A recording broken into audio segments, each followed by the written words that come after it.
বলেন ওরা ছিল কি? অবাক হওয়ার মতো একটা ভাব নিয়ে বলেন হইল কি? আবার আবার ওরা ছিল কি? হইল কি? মাঝখানে ঢুকলো কি? আচ্ছা আগে বুঝেন তো, বলতে মজা লাগবে। ওরা ছিল কি? ছিল মানব ইতিহাসের সবচাইতে জঘন্য আর খারাপ মানুষ। বলে আপনি বারবার এই কথা কোত্থেকে বলেন? বলে হিসাব সোজা, সূত্র মিলাও। ডাক্তার যেহেতু সবচাইতে বড়, বোঝা গেল যাদের চিকিৎসার জন্য পাঠানো হয়েছে ওরা রোগীও ছিল সবচাইতে বড়। তো ছিল কি সবচাইতে খারাপ? বলে ছিল কি সবচাইতে কারা কারা? আল্লাহ নবীর সাহাবীরা, সঙ্গীরা। ছিল কি সবচাইতে? হইল কি সবচাইতে? আরে বাপরে বাপ, সবচাইতে খারাপ লোক সবচাইতে ভালো হয়ে গেল কেমনে? কোন জাদুর কাঠির ছোঁয়া? মাঝখানে কি ঢুকছে? তো বলেন মাঝখানে ঢুকছে কোরআন আল কারীম। কি ঢুকছে? কি ঢুকছে? তা আবার বলেন তো, এবার মজা লাগবে যেহেতু আপনি বুঝতেছেন। এইবার বলেন ওরা ছিল কি? হইল কি? মাঝখানে ঢুকলো কি? আচ্ছা জবাব আমরা পরে দিব, বুঝাই দিব ইনশাল্লাহ। আগে এটার একটা পোটলা বানান, গিট্টু লাগাইছে ছুটে গেলে কিন্তু খবর আছে। এই এক পোটলা বানাইলাম, আবার পরে খুললা বুঝাই দেবো, আপাতত গিট্টু লাগান। 2 নাম্বার, আমার মতো জাহেলকে নিয়ে কয় কথা? 3 কথা। কি সেটা? সাহাবায়ে কেরাম যে জাহালতকে ছাড়ছে, গুনাহ যা করছে এগুলো সব ছাড়ছে, আর আমরা এই সমাজের মানুষ সব গুলো আঁকড়ে ধরলাম। পূজাও চলে, জন্ম নিয়ন্ত্রণ চলে, মদ চলে, মারামারি চলে, খুন চলে, সব চলে। কি নাই ওই যুগের মানুষ করতো যা আমরা করি না, সব ধরছি। সাহাবায়ে কেরাম যে কোরআন ধরে সর্বশ্রেষ্ঠ মানুষ হয়ে গেলেন, আমরা সেই কোরআনকে ছাড়লাম। ঠিক না? এটা আমাদের জন্য গর্ব না আফসোস? তাহলে এবার আমাদের 3 কথা ঠিক করে বলেন আমার সাথে, ধরলাম কি? আফসোসের সুরে বলেন ছাড়লাম কি? আবার ধরলাম কি? ছাড়লাম কি? এরকম হাত ওঠান তো মোনাজাতের মতো সবাই। এবার কপালে একটা জোরে বাড়ি মারার বলে আহারে করলাম কি? আহারেটা পছন্দ হয় নাই, এমন ভাবে বলবেন যেন আপনার শব্দে শব্দে কলিজা পোড়া গন্ধ বের হয় আফসোসের। আহারে করলাম কি? কয় কথা হয়েছে? 3 কথা। আবার বলে ধরলাম কি? ছাড়লাম। আহারে করলাম কি? গিট্টু লাগা পোটলা হয়েছে? কয় পোটলা হয়েছে? এরপর আবার কথা কয় পোটলা হয়েছে? 2 পোটলা। 1 পোটলার মধ্যে কয় কথা? প্রথম পোটলা কাদেরকে নিয়ে? সাহাবাদেরকে নিয়ে। ওই পোটলায় কয় কথা ঢুকাইছি? সেই 3 কথা কি? ওরা ছিল কি? হইল কি? মাঝখানে ঠিক আছে, খুলতাছি, পোটলা খুলতাছি। এই পাশে কয় কথা? কাদেরকে নিয়ে? আমাদেরকে নিয়ে।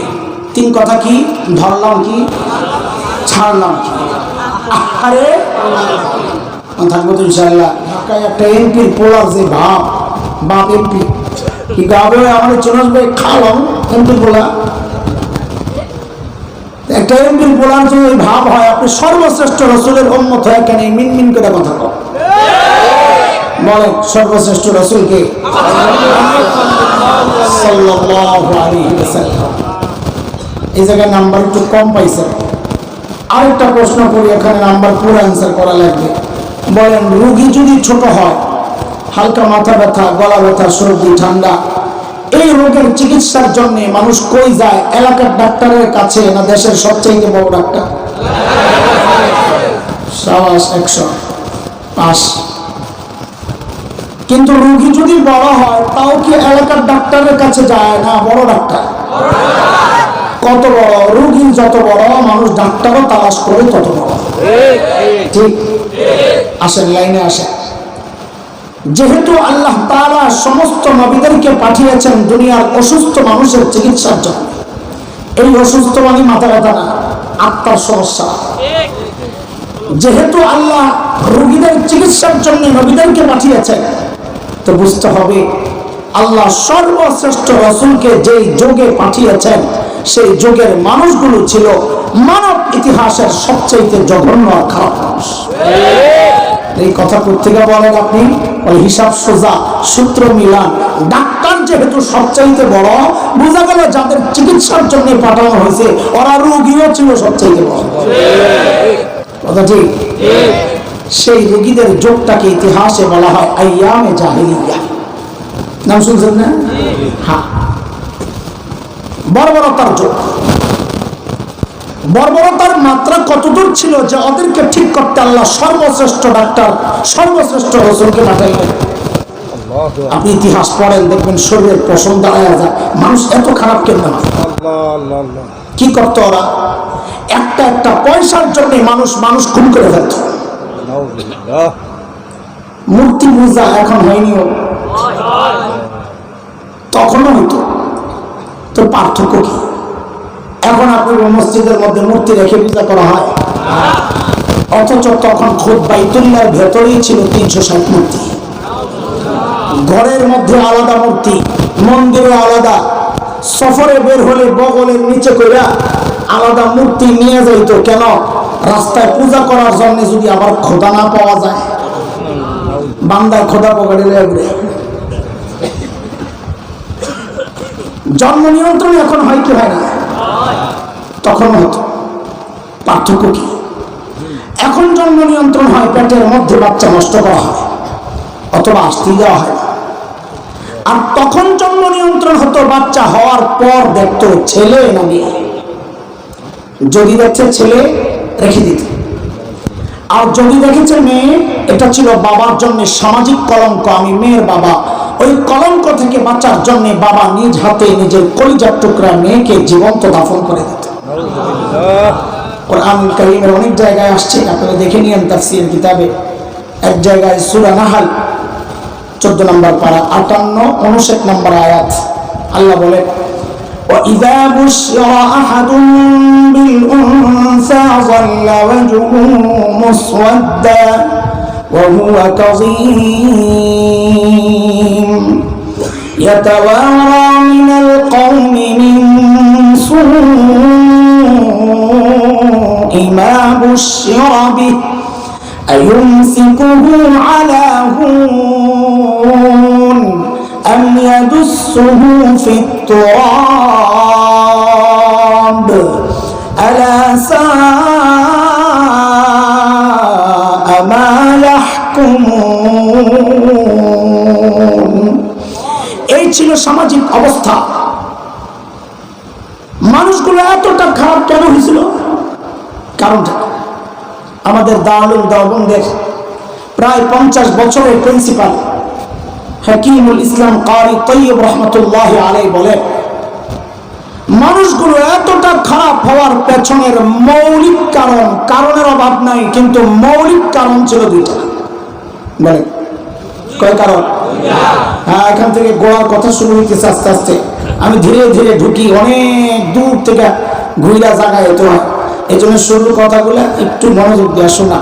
বলেন মৌলিক কারণ ছিল কয়টা?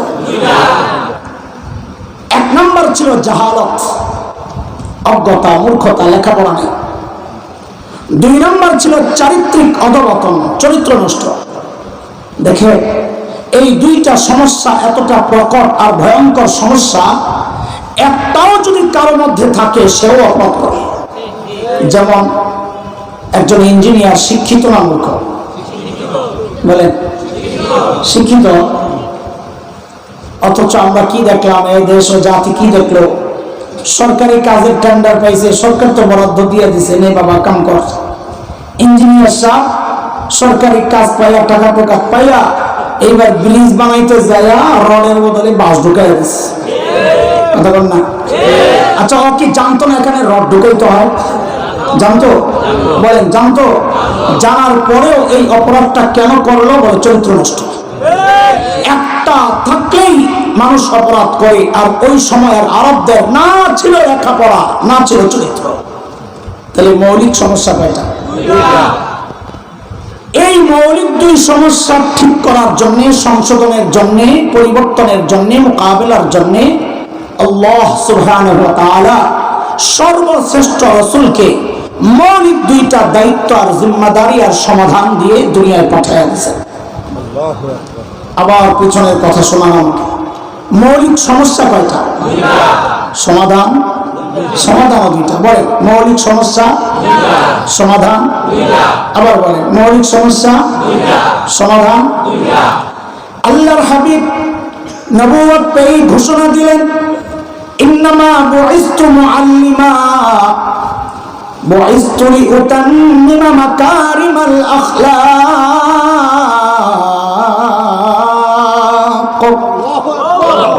নবী ঘোষণা দিলেন, আল্লাহ আমাকে শিক্ষক বানায়া দুনিয়ায় পাঠাইছেন। কি বানায়া? এই কথাটা আমার সাথে অনেকবার বলবেন, কারণ আমি বারবার জিজ্ঞেস করবো আমাদের নবী কি ছিলেন? সবাই বলেন না একটু, আমাদের নবী কি ছিলেন? শিক্ষক।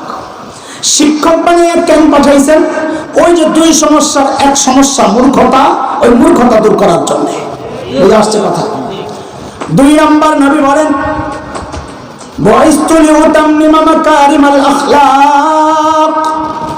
আল্লাহ আমাকে সর্বোচ্চ উন্নত চরিত্র দিয়ে দুনিয়ায় পাঠিয়েছেন। কেন? আমি যেন ওই চরিত্রহীনদের পেছনে মেহনত করে করি ওদেরকে মানব ইতিহাসের শ্রেষ্ঠ চরিত্রবান মানুষ বানাতে পারি।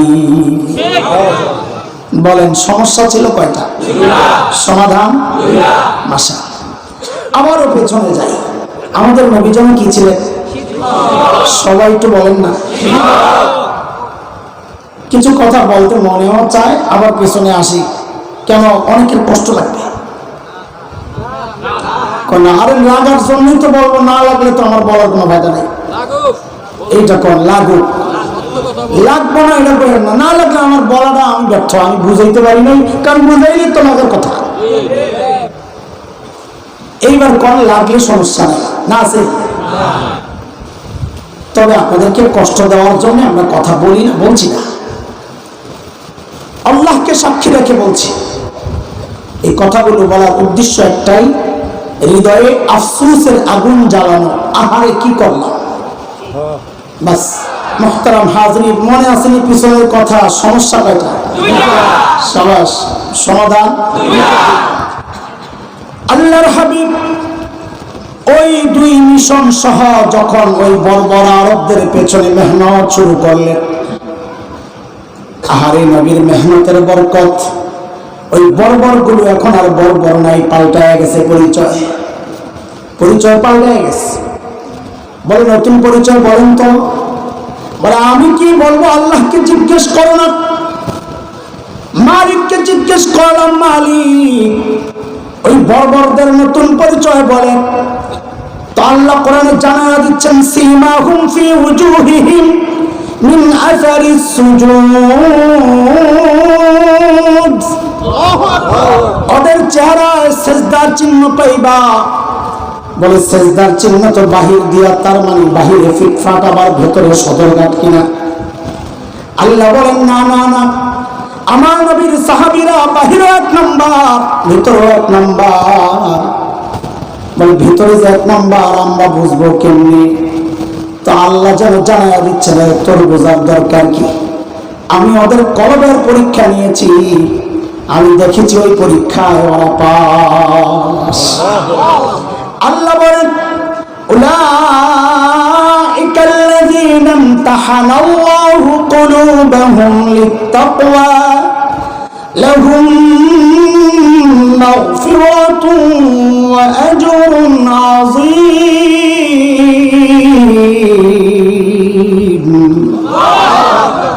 আল্লাহর হাবিবকে জিজ্ঞেস করলাম, ইয়া রাসূলুল্লাহ, ওই বর্বরদের নতুন পরিচয় বলেন। আল্লাহর হাবিব যেন ডেকে উঠলেন, রে আমার সাহাবীদেরকে তোরা বর্বর বলিস না, ওরা বর্বর আগে ছিল, এখন আর বর্বর নাই, তোর নতুন পরিচয় বলেন না। তো আল্লাহর নবী জানায়া দিয়েছেন, খায়রুল কুরুনি কারনি। ওরা আর বর্বর নাই, ওরা এখন মানব ইতিহাসের সর্বশ্রেষ্ঠ মানুষ হয়ে গেছে। পড়া মুখস্থ করবেন ওয়াদা দিচ্ছেন না?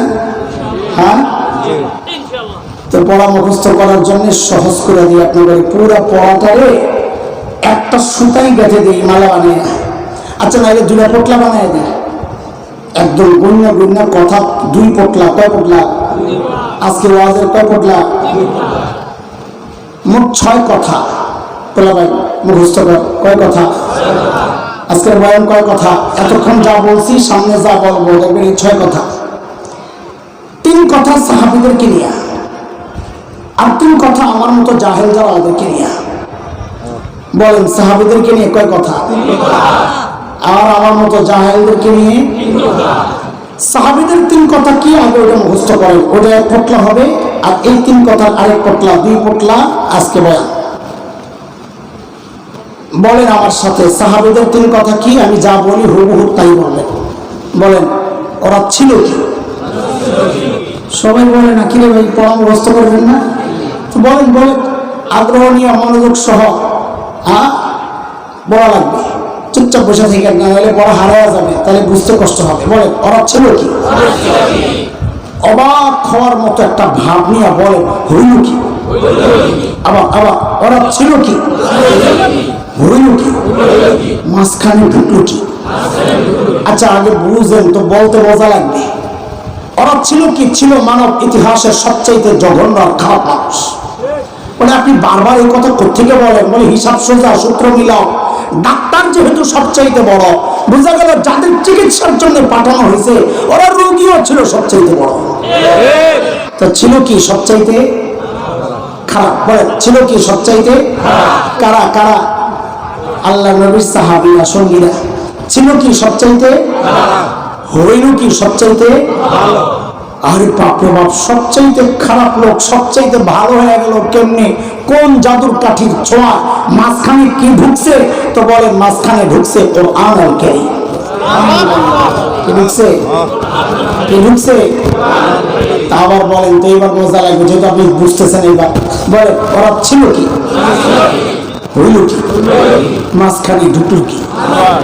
আচ্ছা জবাব আমরা পরে দেবো, বুঝাই দেবো ইনশাল্লাহ। আগে এটার একটা পোটলা বানান, একটু লাগাইছে ছুটে গেলে খবর আছে। এই 1 পোটলা বানাইলাম, আবার পরে খুলিলা বুঝাই দেবো, আপাতত একটু লাগান। 2 নাম্বার, আমার মতো জাহেলকে নিয়ে কয় কথা? 3 কথা। কি সেটা? সাহাবায়ে কেরাম যে জাহালতকে ছাড়ছে, গুনাহ যা করছে এগুলো সব ছাড়ছে, আর আমরা এই সমাজের মানুষ সবগুলো আঁকড়ে ধরলাম। পূজাও চলে, জন্ম নিয়ন্ত্রণ চলে, মদ চলে, মারামারি চলে, খুন চলে, সব চলে। কি নাই ওই যুগের মানুষ করতো যা আমরা করি না, সব ধরছি। সাহাবায়ে কেরাম যে কোরআন ধরে সর্বশ্রেষ্ঠ মানুষ হয়ে গেলেন, আমরা সেই কোরআনকে ছাড়লাম। ঠিক না? এটা আমাদের জন্য গর্ব না আফসোস? তাহলে এবার আমাদের 3 কথা ঠিক করে বলেন আমার সাথে, ধরলাম কি? আফসোসের সুরে বলেন ছাড়লাম কি? আবার ধরলাম কি? ছাড়লাম কি? এরকম হাত ওঠান তো মোনাজাতের মতো সবাই। এবার কপাল একটা জোরে বাড়ি মারার বলে আরে করলাম কি? আহারেটা পছন্দ হয় নাই, এমন ভাবে বলবেন যে আপনার শব্দে শব্দে কলিজা পোড়া গন্ধ বের হয় আফসোসে। আরে করলাম কি? কয় কথা হয়েছে? 3 কথা। আবার বলে ধরলাম কি? ছাড়লাম। আরে করলাম কিছু লাগে। পোটলা হয়েছে? কয় পোটলা হয়েছে? এরপর কথা কয় পোটলা হয়েছে? 2 পোটলা। 1 পোটলার মধ্যে কয় কথা? প্রথম পোটলা কাদেরকে নিয়ে? সাহাবাদেরকে নিয়ে। ওই পোটলায় কয় কথা ঢুকাইছি? সেই 3 কথা কি? ওরা ছিল কি? হইল কি? মাঝখানে ঠিক আছে, খুলতেছি পোটলা খুলতেছি। এই পাশে কয় কথা? কাদেরকে নিয়ে? আমাদেরকে নিয়ে। 3 কথা কি? ধরলাম কি? ছাড়লাম কি? আরে থাকবো তো ইনশাআল্লাহ। এরপরে মনে রাখতে হলে সোজা মুরগি বানাই দেবে। আচ্ছা চলো ওই 1 পোটলা খুলি। যেই পোটলার মধ্যে কাদেরকে নিয়ে 3 কথা? সাহাবীদেরকে নিয়ে। 3 কথা কি ছিল? ওরা ছিল কি? হইল কি? না এই ছিল কি হইল কি একটু বোঝাই। কি মানুষ ইসলামের ছায়াতলে এসে কোরআনের ছোঁয়া পেয়ে নূর হাবিব সাল্লাল্লাহু আলাইহি ওয়াসাল্লামের সর্বোত্তম আদর্শ চরিত্রের অনুসারী হওয়ার পর কি মানুষগুলা পরিবর্তিত রূপটা কি হয়ে গেছে একটু দেখেন। কোরআনের 6 পরিবর্তনটা দেখেন। আমি একজন সাহাবীর কথা আপনাদেরকে শোনাই। আল্লাহর নবীর সমস্ত সাহাবী আমাদের জন্য আদর্শ। আমি একজন সাহাবীর কথা শোনাই। সেই সাহাবী হচ্ছেন হযরত মুসআব ইবনে উমাইর রাদিয়াল্লাহু আনহু। যুবকরা নাম শুনছো? আওয়াজে কয় না, সবাই শুনছে, জানোছো না? আচ্ছা রাখ, আমার একটা নাম দরকার, তোর এটা বুঝাইতে আমার সহজ হইব। নামটা তোরা তো বলতে পারবি আশা করি। ওই যে ভারতের ক্রিকেট খেলে যে ওটার যে দলের নেতা এখন কে, নাম কি? হ্যাঁ, না না, এটা না, আরেকটা নাম। আচ্ছা, আর আগেরটা কর, তাহলে দিয়ে মিলুনি। তার আগে না, এটাও না। আমি কি বিপদে বললাম, তো লেখাও নাই। এর আগেরটাকে না না, এগুলো না। তাহলে সামনে কিনা আগামীতে কে হইতে পারে? মুরব্বীরা আবেও না, এবারে ভরত করে কি শুরু করলো মাঝখান দিয়ে? আগামীটা কে হইতে পারে? এগুলো একটাও যেগুলো বলছো মিলতে, আমি যে নামটা খুঁজতেছি পাইতেছি না। সামনেরটা কে হইতে পারে?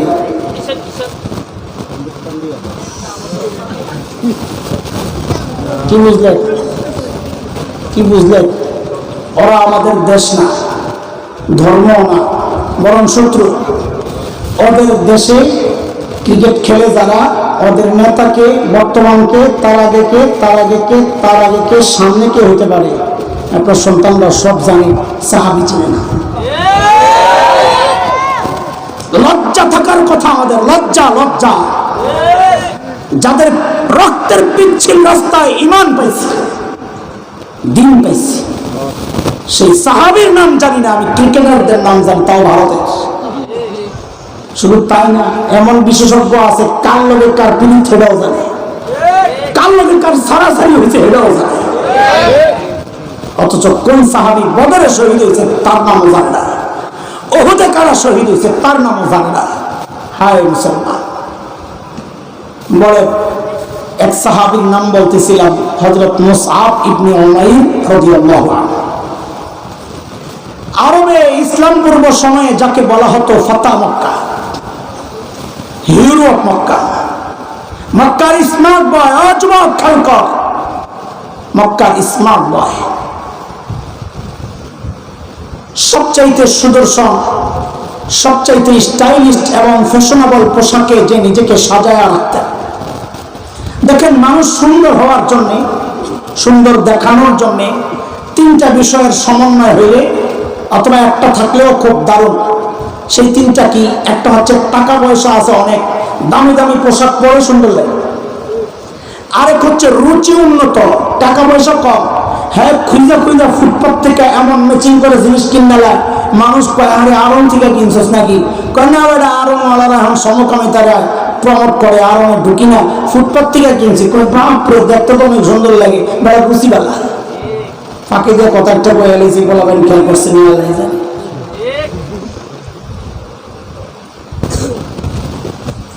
অথবা চেহারা সুন্দর, যেটা পরে হেঁটে সুন্দর লাগে, এমন মানুষ আছে না?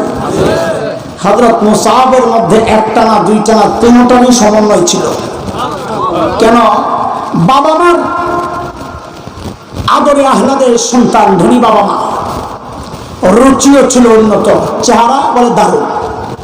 বলে কত দারুণ, একটা ছোট্ট সূত্র বললে আপনারাও বুঝবেন হযরত মুসআবের চেহারাটা কত সুন্দর ছিল।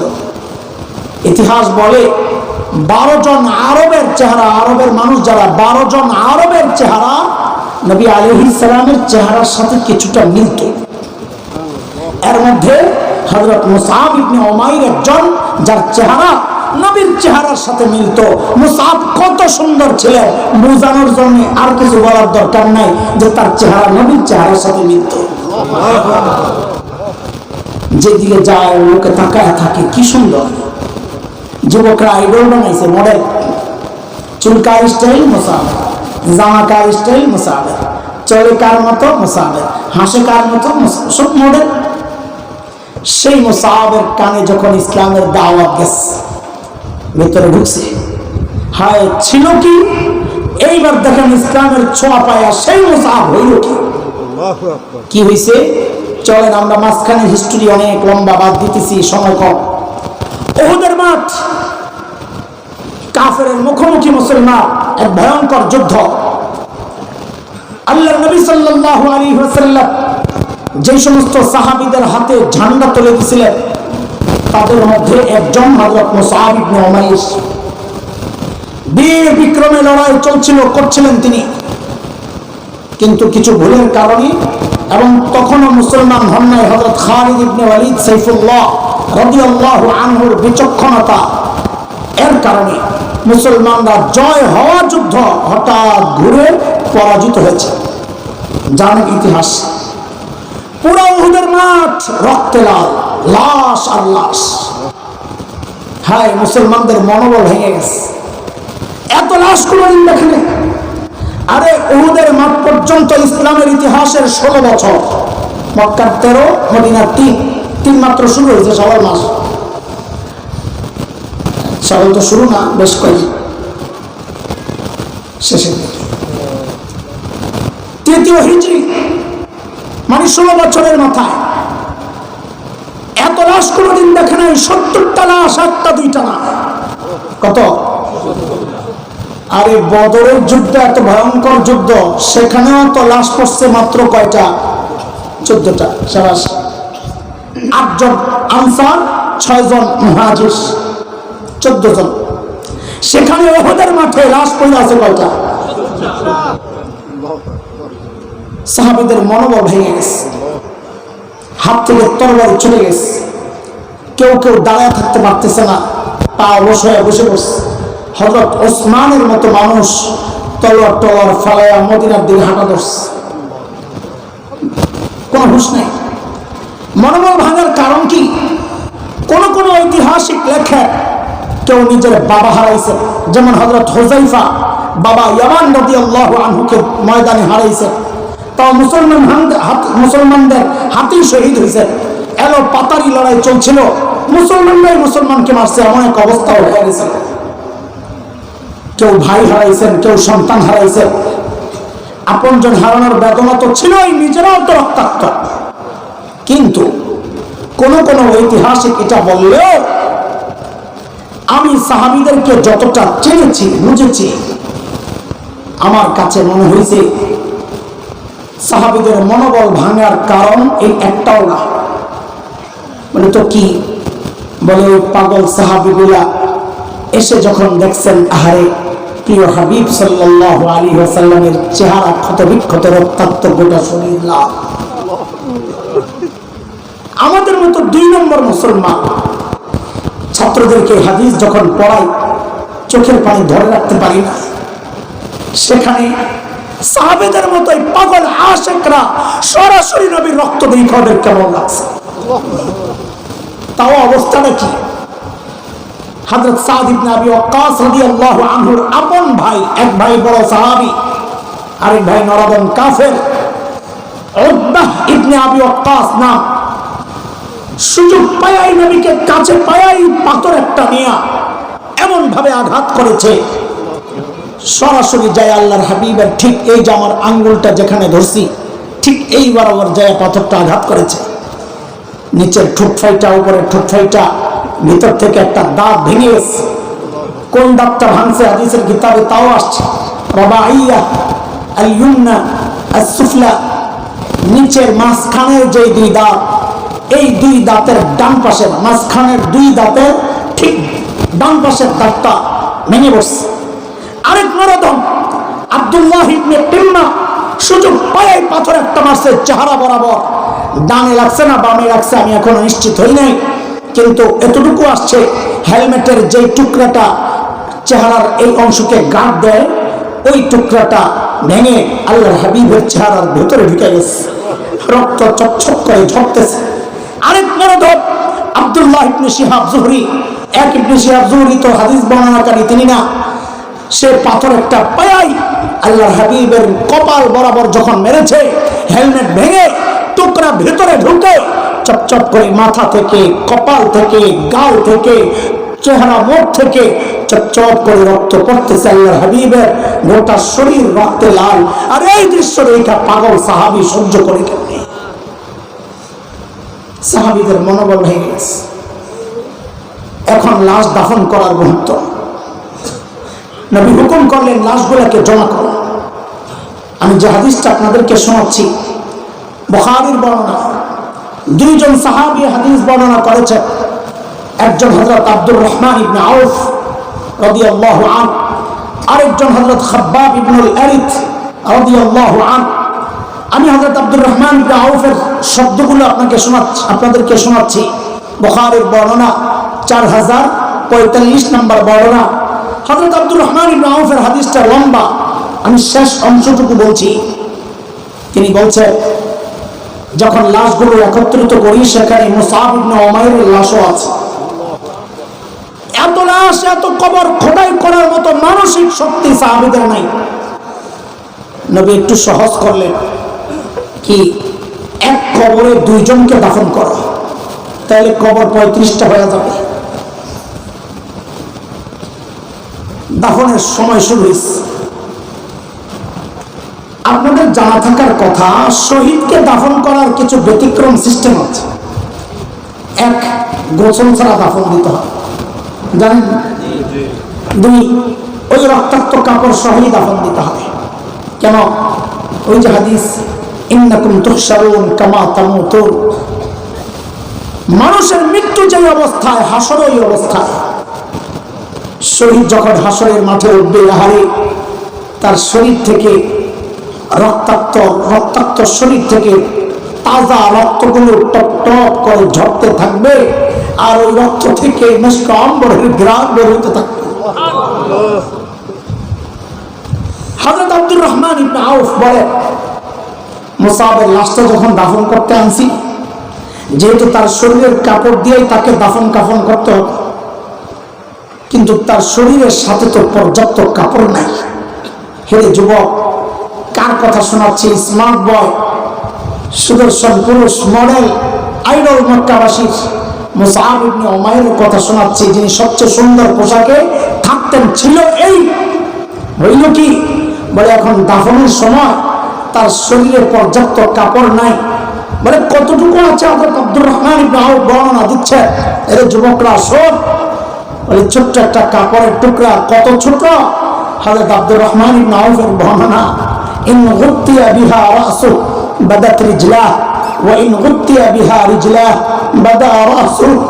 বলে ওই টুকরাটা দিয়া যখন মুসাবের মাথাটা ঢাকতে যাই তো টান পড়লে পাও খালি হয়ে যায়, টান দিয়ে পাও ঢাকতে গেলে মাথা খালি হয়ে যায়।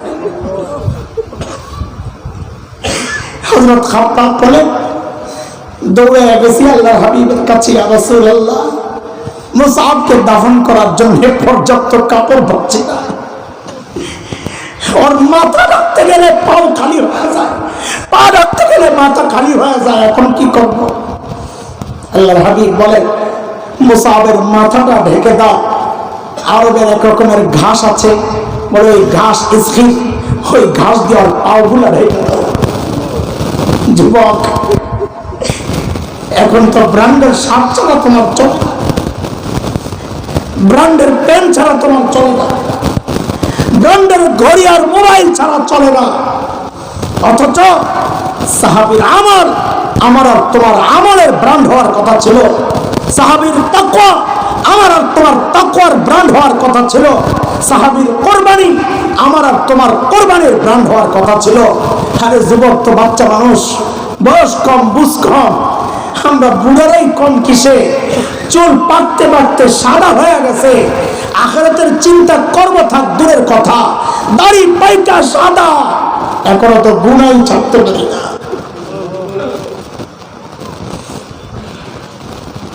বাবা ছাড়বেন কবে? জিজ্ঞেস করি।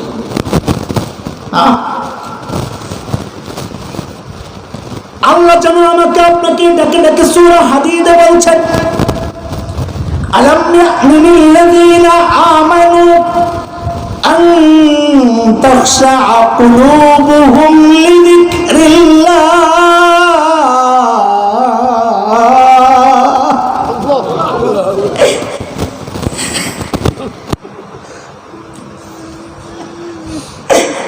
ইমানদার, আল্লাহর ভয়ে তোর কলিজাটা কাইপা ওঠার সময় কি হয় না?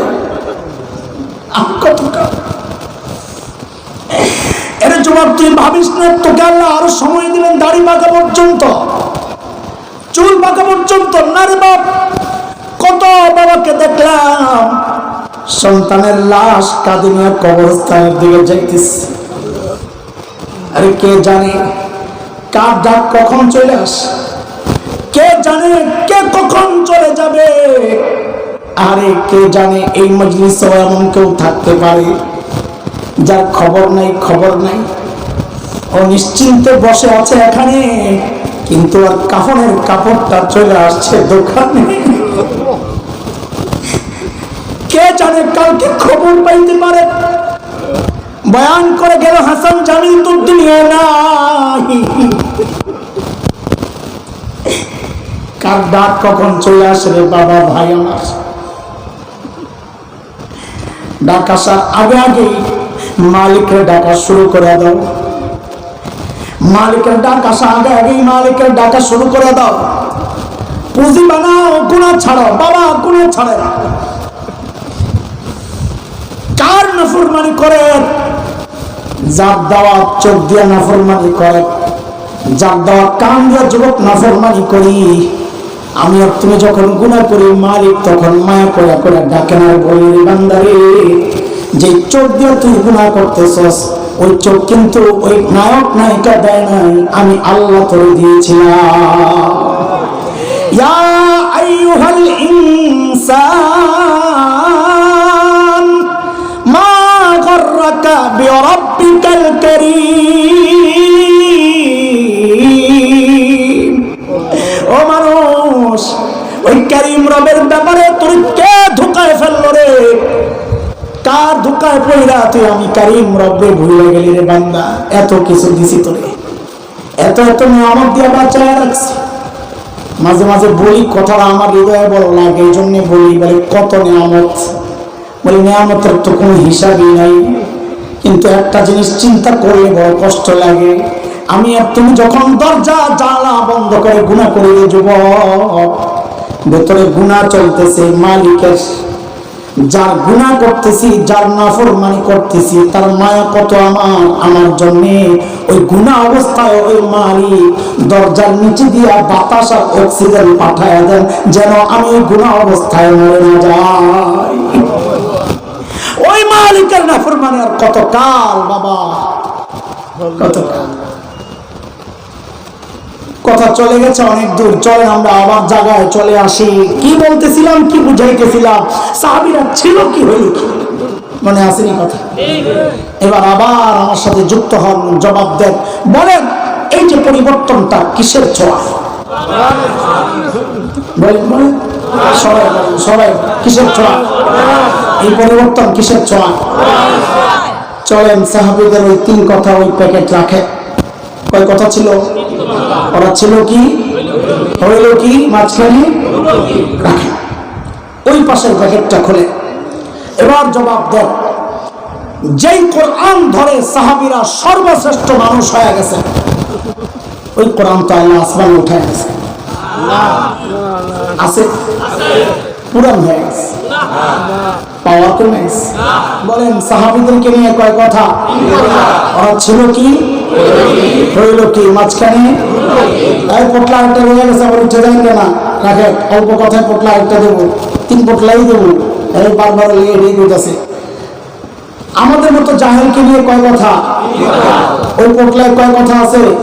কি কি ধরলাম, কি ছাড়লাম, কি আরে করলাম কি।